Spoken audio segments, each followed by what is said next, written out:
Welcome to another episode of Soul Worthy Love, where we explore that love is safe, and if it's not safe, it's not love. Again, we're lucky enough today to have Jordan and Carmelina to bring an interesting topic. So, Carmelina, you were saying that you wanted to talk about. Well, I think we talked about like certain aspects, but one thing that really I think is important to people is resilience in love. Because even when you get there and you think, is it going to work? Even in dating, it's not what you think originally. So that's why you have to go slow. But then you get into these different phases of a relationship. And before you hang your hat and walk out the door, I think it's important to be able to be resilient, and especially when love is like a landmine, right? So sometimes there can be these big things that happen. There's illness, there's children from other marriages, there's blended families, there's holidays, there's religion, right? So how do you deal with all that? And what you're saying is cool. That's why I go back to number 4 in the happy relationship checklist, which is a commitment to making it work. And I think that's one of the beauty of parents having kids, because once you get your kid, you're not going to send it back to the hospital. No. You have a kid. I made a mistake. I don't want it. I don't want it. Exactly. You have this kid, and then you learn to make it work. So if you have the 5 points of the happy relationship, someone wants to be with you. Someone has a track record of being a good friend that strives to bring the best out of you. Someone you share similar core values. Someone who understands that all relationship will face challenges, and through working through the challenges, you can grow more in love. And 5, a good sexual connection.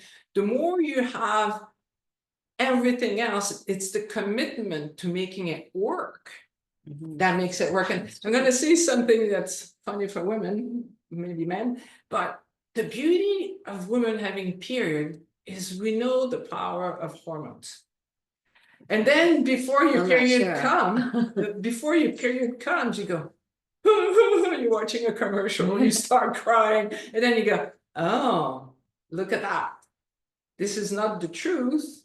It's just my hormones. So we learn to practice differentiating our heart and our emotions. And the analogy that I have that I really like is that love is like the sun and emotions are like the clouds. And it's really easy on a cloudy day to believe there's no sun, but if you go on an airplane, your sun's going to be there.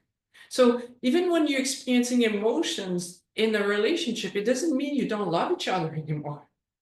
It just means that at this moment, you have an opportunity to grow more in love, to do your inner work, to do the subconscious work we've been talking about, to go in and see where you have the illusion of being unworthy of love. Remember, emotions are guides to show you where you have the illusion of being unworthy of love. And the reasons why we often give up on a relationship is we sit there and we think, I'll never be able to be loved the way I want to be loved. Well, first, it starts with you loving you. I've had this many times happen to me. A woman comes to see me, she's got a list this long. Well, the things she doesn't like in her partner. And then I ask, how's your career going? And I go, oh, well. Because if we're trying to get our partner to make us happy, it never works out. It's impossible. It's not meant to be that way. That's why I say the aim of a relationship is to teach you how to love yourself, how to love another being. Because in a relationship, if this circle represents you and your partner is the other circle, the only thing we're supposed to do is share some connections together. But you are in charge of making yourself happy, and your partner is in charge of making themselves happy. And there you share moments together, good moments, challenging moments. But these moments teach us how to love, how not to take what's happening personally, how to gain wisdom. And that's what makes life an amazing adventure. Truly, it's not about, which partner is going to make me feel sexy or give me the most money, it's really about which partner is going to be my best friend. How can How can I fulfill myself being happy with someone who's happy? So that's the other thing that's super important in a relationship. Two miserable people together, they never live happily ever after. One person is happy with a miserable person, that creates lots of drama.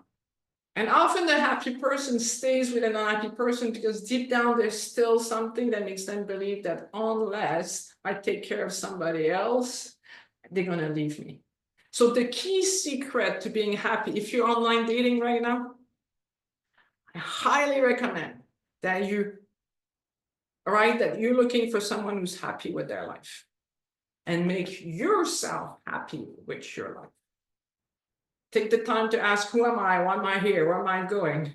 That's why I have my Extreme Freedom Weekend Retreat, where I teach people to go into their heart and discover and ask themselves, like, what's going to make me happy? How can I bring the best out of myself? I want to have your comments on that. Well, I agree. Yeah, like it's 100%. There's been times in my life where I've been, I guess, not happy or, trying to figure it out. And there's nothing the other person can do to get rid of that feeling. but I also think though, in terms of how, I think she's saying happy. I'm also thinking at peace with certain things in your life, because I'm trying to Yeah. think when it was exactly. That's what I mean. Yeah, The right time for me, or when you said everything was aligned, because I think for me, what I had thing is I'd worked a lifetime. I had family that loved me. I had done the self-work to finally start loving myself and realizing, hey, I'm a priority, because everybody has been before me, and trying That was when Yeah. the cycle of your life where you Yeah. felt that unless I give up on my life to Right. take care of others, they'll abandon me. And a Exactly. lot of us go through Yeah. that. Why? Because as soon as we are born, we put our arms out for people to take care of us. Because if somebody doesn't come, we die. So it's important to understand that subconsciously, when the Pavlovian bell rings, when we end up in a romantic relationship, there's a part of us.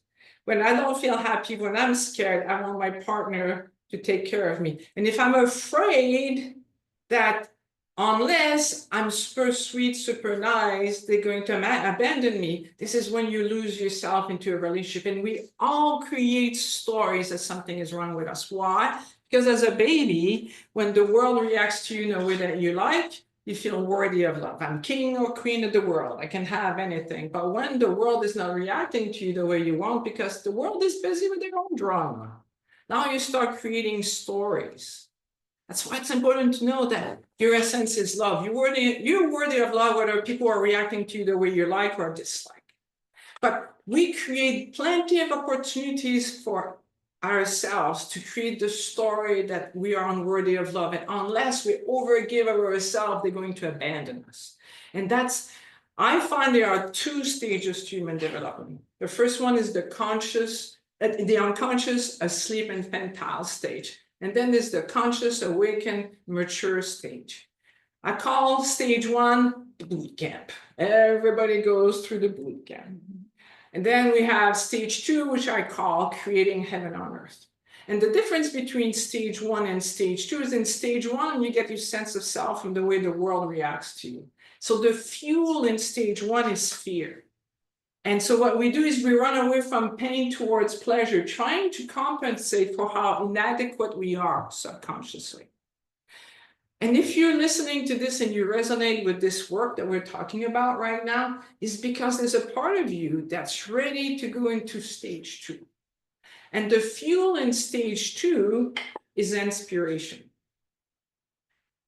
Your heart wants you to know two things. The first thing your heart wants you to know is you're worthy of love. And it wants you to do everything you can to let go of the story. So doing the martini work, doing the subconscious work, focusing on listening to your heart and giving what your heart wants really helps. So the second thing your heart wants you to know is admit your dreams and aspiration. And then it's about organizing your time to give your heart what it wants. So you can tell this is a different game. It's a much more fulfilling game. And if you play it every day, you will win. You don't have to cross your fingers and pray to be born under a lucky star. I can guarantee you That if you decide, I'm going to bring the best out of myself, I'm going to take action steps, and I'm going to get rid of the beliefs that are working against me, you will get there. Just like if you go to the gym. If you go to the gym and you do exercise class every day, your body's going to get stronger. The same thing's going to happen to you. Why? Because you are worthy of love. My ideal clients, the one that do the best, like you guys, the people that do the best with this kind of work is the people who are driven to live a great life. They come from a place of passion, like you're so passionate. That's one of the reasons I wanted you to be here. Both of you are passionate. You want to be the best expression of yourself. The second thing that will make you live an amazing life is if you have courage. When you look at the word courage, it has the French word cœur in it, so living from the heart. And the third type is kind. So if you're driven to live an amazing life, you're courageous and kind, I can guarantee you that with the proper guidance, you will get what you want. Because everybody is worthy of love. The only thing we all have to learn, each and every one of us, is the difference between inspiration and infatuation. And that's the tricky part, because it feels so good. It must be my heart. Often it's just the stories you heard around you of what's supposed to make you happy. Well, Yeah, I don't know. The inspiration part is in spirit. I never thought of that actually until right now, which is funny. Yeah, inspiration. No, I know. I just never thought. But it's like like if you look at the word inspiration, it has in, which means within. Ation is a condition of spirit. So a condition of being with spirit, exactly. Of being guided by your But heart. I've never broken that word in before, which is really. I know, but it's good that you mentioned that, because we can share it. Is that everybody needs to go through stage one, which is the boot camp. Everybody needs to go through it. And just like a boot camp. What age do most people start to come out of the boot camp? It depends. Again, we've talked about this many times. Some people are teenagers. I've had teenagers doing this work with me, and I call them old souls. And they come to see me, and it's like, wow, I can put them on the path. That's amazing. Yeah. But I would say the average person, usually some things happens to them around age 28. Something really challenging happens around age 28, and then it's so painful that to survive it, it sends them on a quest to understand, how do I get out of my boot camp? And then on that quest, oh my gosh, that's very light. That's very young to be out of 28? boot camp.